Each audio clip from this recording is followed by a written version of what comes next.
ওহীপ্রাপ্ত হওয়ার পূর্বেই তার কাছে ওহী এসেছে স্বপ্নের মাধ্যমে, ইলহামের মাধ্যম দিয়ে। কিতাবুল ওহী বুখারী শরীফের প্রথম অধ্যায়ের মধ্যে উল্লেখ হাদিসটি। হুজুর বলেন, আমার উপরে আল্লাহ সুবহানাহু ওয়া তাআলা ওহী অবতীর্ণ করেছে, সেটা হলো ওহী গায়রে মাতলুম।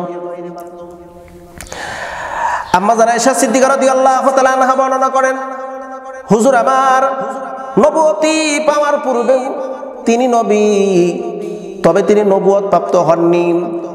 নবী হিসাবে পরিচিতি লাভ করেছেন রাসূলুল্লাহর বয়স যখন 40 বছর 6 মাস 24 দিন। আল্লাহর হাবিব নবুয়তির পরিচয় প্রাপ্ত হলেন কেমন করে? মুসনাদ আহমদের মধ্যে আসছে, অন্যান্য হাদিসের মধ্যে এসেছে, হুজুর আমার একা একা তার মনের ভিতর কেমন যেন একটা দুশ্চিন্তা অনুভব করা যাচ্ছে। আল্লাহর হাবিবের পরম স্ত্রী, জীবন সঙ্গিনী, প্রিয় নবীজির প্রাণপ্রিয় স্ত্রী উম্মাহাতুল মুমিনিন খাদিজাতুল কুবরা রাদিয়াল্লাহু তাআলা আনহা লক্ষ্য করলেন হুজুরের মনের মধ্যে কেমন যেন চিন্তা অনুভব মনে হয়, কি যেন বিষয় নিয়ে চিন্তা করেন। একাকিত্ব থাকে কিনি খুবটা যেন পছন্দ করতেছিলাম। আম্মা জান এসে ডাক দিয়ে বলেন, আবুল কাসিম গো, আমার মনে হয় আপনি বুঝি কোনো বিষয় নিয়ে চিন্তিত, কোনো বিষয় নিয়ে চিন্তা করেন। আল্লাহর হাবিব ডাক দিয়ে বলে, বিবি আমার মন চাই রে, আমি একা একা, আমি একটু নিরিবিলি ভাবে একা একা থাকতে চাই। আম্মা জান বললেন, ওগো স্বামী গো, ওগো আবুল কাসিম, আপনি কোথায় থাকার চিন্তা ফিকির করতেছেন একা একা? হুজুর আমার বললেন, বিবি আমি থাকতে চাই গো যেখানে আমার মন চাই, এমন একটা জায়গায় যেখানে কোনো মানুষ যাবে না, যেখানে কোনো মানুষ যাইবে না, এমন একটা জায়গায় আমি থাকতে চাই। উম্মাহাতুল মুমিনিন ডাক দিয়ে বলে, ইয়া রাসূলুল্লাহ, আপনি কোন এমন জায়গায় থাকতে চান? হুজুর আমার বললেন, বিবি আমি থাকতে চাই হীরা গুহাতে, যেখানে কোনো মানুষ যাবে না, আমি একা একা সময় আমি কাটাবো। আম্মা জান বলেন, আল্লাহর নবীকে দেওয়া হলো ভালোবাসার বিদায় দিলেন। অতবার তিনি হীরা গুহাতে ধ্যানমগ্ন থাকা শুরু করে দিলেন। দিনের পর দিন, রাতের পর রাত হীরা গুহাতে এই মহিয়সী নারী খাদিজাতুল কুবরা রাদিয়াল্লাহু তাআলা আনহা তিনি প্রতিনিয়ত স্বামীর জন্য খাবার নিয়ে যান। হুজুর আমার ধ্যানমগ্ন থাকতে লাগলেন। লম্বা সময় পার হয়ে গেল। হঠাৎ করে আল্লাহর নবী কিতাবুল ওহীর মধ্যে আসছে, গভীর রাত কে যেন ডাক দিয়ে বললেন, ইয়া মুহাম্মদ। গুরু গম্ভীর আওয়াজ। আল্লাহর নবীজি এমন আওয়াজ কোনোদিন শোনে নাই, এমন করে কেউ কোনোদিন ডাকে নাই। হুজুর আমার মনের অজান্তে কি বলবেন, কোন কথা বলবেন, হুজুর আমার আতঙ্কিত হলেন। এই গভীর রজনীতে কে এমন করে ডাক দিল আমারে? ডানে তাকায়, বামে তাকায়, সামনে তাকায়, পিছনে তাকায়, কোনো মানুষের সন্ধান নাই। মনের অজান্তে হঠাৎ করে নজর গেল গো উপরের দিকে। আল্লাহর নবীজি উপরের দিকে তাকায় দেখে এত বড় মানুষ, এত বড় বিশাল আকৃতির মানুষ গো, মাথা যেন আকাশ ছুঁই ছুঁই অবস্থা, পাটা জমিনি, লম্বা চওড়া বিশাল একটা মানুষ। হুজুর দেখি ভয় পেলেন। মনে মনে ভয় পাওয়ার পরে মনের অজান্তেই বললেন, লাব্বাইক। লাব্বাইক বলতে দেরি লোকটির আকৃতি ছোট হয়ে গেল। হুজুরের সামনে দাঁড়ায় পড়ল। দাঁড়ালেন, দাঁড়ানোর পরে বললেন, ইকরা ইকরা। হুজুরকে যখন বললেন ইকরা, আল্লাহর নবী বললেন, মা আনা কারিউন, আমি পড়তে পারি না। হুজুর আমার কথা বলতে দেরি, এই লোকটি হুজুরকে বুকের সঙ্গে চাপ দিল। এত জোরে চাপ দিল, চাপ দিয়ে ছেড়ে দিয়ে বললেন, ওগো মুহাম্মদ ইকরা, পড়ো, ইকরা বিইসমি রাব্বিকাল্লাযী খলাক। সুবহানাল্লাহ। হুজুরের উপরে সূরা আলাকের 6টি আয়াত কারিমা নাজিল হয়ে গেল। 6টি আয়াত কারিমা নাজিল হয়ে গেল। 6টি আয়াত কারিমা নেওয়ার পর হুজুর আমার যেন থরথর করে কাঁপতেছে। লোকটি বিদায় হয়ে গেছে।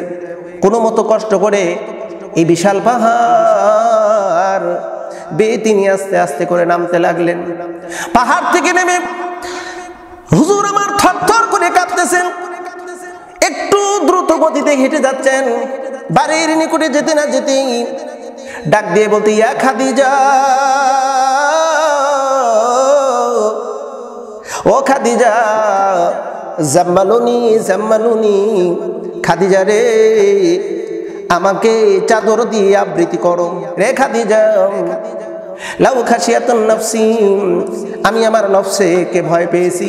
ও খাদিজা জলদি করে বের হও আর আমাকে চাদর দিয়ে জড়ায়ে ধরো। হুজুর এমন করে ডাকতেছেন। খাদিজাতুল কুবরা রাদিয়াল্লাহু তাআলা আনহা দরজা খুললেন। হুজুরের কণ্ঠ শোনা মাত্রই দরজা খুলে তিনি বের হইলেন। চাদর নিয়ে বিশ্ব নবীকে জড়ায় ধরলেন। আল্লাহর নবী দেখেন থরথর করে কাঁপে। ওগো আবুল কাসিম, আপনি এমন করে থরথর করে কেন কাঁপেন? আল্লাহর নবী বলেন, বিবি রে, আমি কাঁপি, আমি এই জাবালে নূর হীরাপাতি পাহাড়ে ভয় পেয়েছি। সব ঘটনা যখন খুলে বললেন, ঘরের মধ্যে নিলেন। আর লোকটির কথা যখন বললেন, উম্মাহাতুল মুমিনিন খাদিজা রাদিয়াল্লাহু তাআলা আনহা বললেন, ওগো আবুল কাসিম, এখনো কি সেই লোকটাকে দেখা যায়? হুজুর বলেন, আমি দেখতে পাচ্ছি ওই লোকটা আমার চোখের সামনে বিদ্যমান। আমি চরম ভয় পেয়েছি। বিবি রে, আমার চোখের সামনে এখনো লোকটাকে দেখা যায়। বুদ্ধিমতী নারী আল্লাহ নবীকে উম্মাহাতুল মুমিনিন খাদিজাতুল কুবরা রাদিয়াল্লাহু তাআলা আনহা ডানুর উপর বসাইলেন। বসায় বললেন, আবুল কাসেম, দেখেন তো লোকটাকে দেখা যায় নাকি? হুজুর বললেন, হ্যাঁ, লোকটাকে আমি দেখতে পাচ্ছি। এবার খাদিজাতুল কুবরা রাদিয়াল্লাহু তাআলা আনহার বামুর উপর বসাইলেন। বসায় বললেন, দেখেন তো এখনো দেখা যায় নাকি? এখনো দেখা যায় নাকি? হুজুর আমার বললেন, বিবি রে, এখন আমি দেখতে পাই বামুর উপর বসাইছো, আমি দেখতে পাই রে সেই লোকটাকে, যেই লোকটা পাহাড়ের উপরে এসেছিল। আল্লাহর নবীর স্ত্রী উম্মাহাতুল মুমিনিন খাদিজাতুল কুবরা রাদিয়াল্লাহু তাআলা আনহা, তিনি এত বড় বুদ্ধিমতী মহিলা ছিলেন, এত বড় বুদ্ধিমতী মহিলা। আল্লাহর নবীকে বুকের সঙ্গে জড়ায় ধরলেন। মাথার কাপড়টা আল্লাহর নবীজির মাথার উপরে দিয়ে বললেন, ওগো আবুল কাসিম, দেখেন তো যেই লোকটাকে আপনি পাহাড়ের উপরে দেখেছিলেন, যেই লোকটা আপনাকে বুকে চাপ দিয়েছিল, আবুল কাসেম গো, এখনো সেই লোকটাকে দেখা যায় নাকি? হুজুর আমার বললেন, বিবি রে, না না, এখন আর আমি লোকটাকে দেখতে পাই না। সুবহানাল্লাহ, এখন আমি লোকটাকে দেখতে পাই না। আল্লাহর নবীর স্ত্রী এবার তার যেন দীর্ঘ নিঃশ্বাস ছেড়ে দিয়ে বললেন, আবুল কাসেম, আমার একটা মনের ধারণা ছিল হয়তোবা আপনাকে কোনো জিন শয়তান ধোঁকা দিয়েছে, কিন্তু আমার দৃঢ় বিশ্বাস কোন জিন শয়তান, মানব শয়তান আপনাকে ধোঁকা দিতে পারবে না। কারণ আপনি আমানতের খেয়ানত করেন না, আমানতের খেয়ানত আপনি করেন না। আপনি কখনো এতিমদের মাল আপনি ভক্ষণ করেন না, বরং অভাবী, দুস্থ, গরিব, অসহায় মানুষদেরকে আপনি দান সদকা করেন। বরং আপনি আত্মীয়তার সম্পর্ক বহাল রাখেন। আপনি কত মানুষের বিপদে পাশে দাঁড়ান। আপনি মিথ্যা কথা বলেন না, সদা সর্বদা সত্য কথা বলেন। আর আমার মনের বিশ্বাস, এমন ন্যায়পরায়ণ মানুষটাকে কখনো জিন শয়তান ধোঁকা দিতে পারে না। তবে যেই লোকটা এসেছিল স্বামী, আমার মনের বিশ্বাস এই লোকটা খুশির সংবাদ এনেছিল। আগামীকাল আমার চাচাতো ভাই ওরাকা ইবনে নাওফেলের নিকটে আমরা যাব। কিতাবের ভিতরে আসছে ভাইজান, আল্লাহর নবী দেখে লইয়া ওরাকে ইবনে নাওফেলের নিকটে নিয়ে যাওয়া হলো। ওরাকে ইবনে নাওফেলের নিকটে যাওয়ার পরে ওরাকে ইবনে নাওফেল কি সব ঘটনা যখন খুলে বলল, ওরাকে ইবনে নাওফেল আল্লাহর নবীকে ডেকে বলেন, মোহাম্মদ বিন আব্দুল্লাহ, তুমি ঘুমায় ঘুমায় কি স্বপ্ন দেখো রে? ঘুমায় ঘুমায় কি স্বপ্ন দেখো? হুজুর আমার সব বললেন। ওরাকে ইবনে নাওফেল বললেন, মোহাম্মদ বিন আব্দুল্লাহ রে, তোমার উপর যেই কয়েকটা আয়াত তুমি যেই শব্দগুলো উচ্চারণ করেছিল ওইগুলো একটু আবার বলো না শুনি। আল্লাহর নবীজির সামনে ওরাকে ইবনে নাওফেল আল্লাহর নবীজির সামনে ওরাকে ইবনে নাওফেল যখন এমন কথা বলতেছিল, আল্লাহর নবীজি ওই আয়াতে কারিমাগুলো তেলাওয়াত করা শুরু করে দিলেন। তেলাওয়াত করতে দেরি ওরাকে ইবনে নাওফেল ডাক দিয়ে বলতেছে, মোহাম্মদ বিন আব্দুল্লাহ, আমি যার কথা তাওরাতে পেয়েছি, যার কথা আমি ইনজিলে পড়েছি, যার কথা আমি জবর কিতাবের মধ্যে পেয়েছি, অসংখ্য সহিবার ভিতর পেয়েছি, তুমি তো সেই আখিরি জামানার নবী, তুমি তো আখিরি জামানার নবী। তোমার কাছে যেই লোকটা এসেছিল ও আর কেউ নয়, সে হলো রুহুল আমিন জিবরাইল। আল্লাহর নবীজির সার্টিফিকেট করলেন, নবুয়তের সত্যায়িত করলেন। খাদিজাকে ডাক দিয়ে বলে, খাদিজা রে, তোর কপাল ধন্য, শেষ পর্যন্ত তুই আখিরি জামানার নবীর স্ত্রী রে। খাদিজা, বড় আফসোস হয়, দুঃখ হয় রে,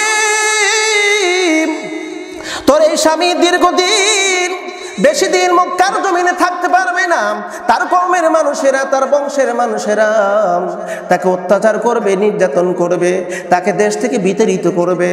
এই ওরাকা ইবনে নাওফেল অন্ধ মানুষ ছিল, কান্না করে করে বলতেছে, হায় আফসোস, আমি বৃদ্ধ বয়সে আমার চোখ দুইটা অন্ধ হয়ে গেছে। আজকে যদি যৌবন বয়সে থাকতাম, মক্কার সমস্ত মানুষ মোহাম্মদ বিন আব্দুল্লাহর যদি বিরোধিতা করতো, আমি ওরাকা ইবনে নাওফেল, আমি তার পক্ষে আমি থাকতাম।